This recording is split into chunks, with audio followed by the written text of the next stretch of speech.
In northern Spain, there is a small village that for over 500 years has been officially excommunicated by the Catholic Church. It is not a medieval legend nor a popular tradition. It is a historical decision that has never been revoked. This village is called Trasmoz. Trasmoz is located in Aragon, a few dozen kilometers from Zaragoza, and today it has just 47 inhabitants. But for over 7 centuries it has lived with a condemnation that no one has ever erased. It is the only Spanish village that can say, without exaggeration, that it was formally expelled from the church community. For centuries, this meant something very concrete. The inhabitants of Trasmoz could not confess, receive sacraments, nor be buried according to the Catholic rite. A collective spiritual condemnation, and definitive. To understand it, we must go back more than 7 centuries.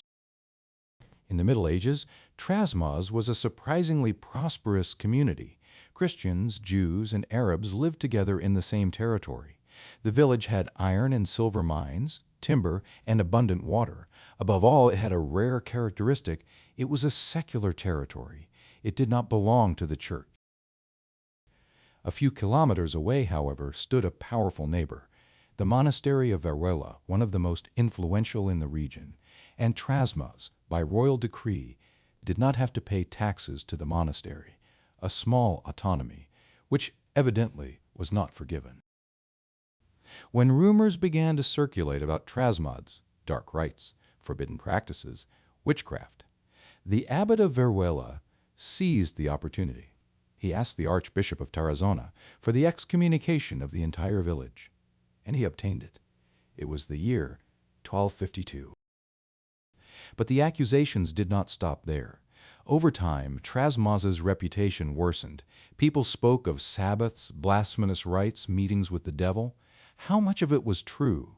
Probably very little. But in the Middle Ages, suspicion was enough. The second and definitive break came in 1511, this time over a dispute about access to water in the Moncayo Mountains. The monastery reacted harshly. With the authorization of Pope Julius II, the abbot of Veruela pronounced an official curse, reciting Psalm 108. Harsh words, words of ruin, hunger, misfortune, extinction. A papal curse can only be annulled by another pope, and this, quite simply, never happened. Yet, life in Trasmoz did not stop. The inhabitants continued to farm, work, and marry. The excommunication became almost background noise, something to live with, but the village's reputation remained intact. Danger. As late as 1860, a woman from the village, Joaquina Bona Sanchez, known as Tia Casca, was accused of witchcraft and thrown into a ravine, held responsible for a series of deaths. A story that reminds us how long shadows can last. Today, Trasmoz has made a different choice.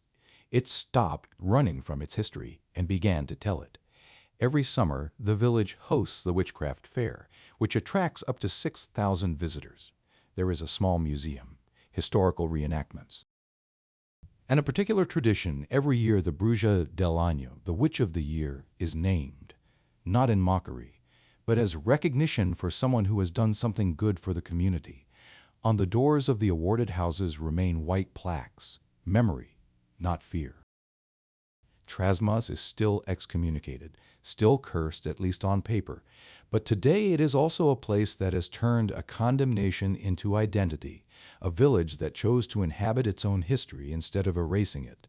Perhaps more than witchcraft, Trasmoz speaks of power, isolation, and resistance, and of how long words can survive when no one withdraws them.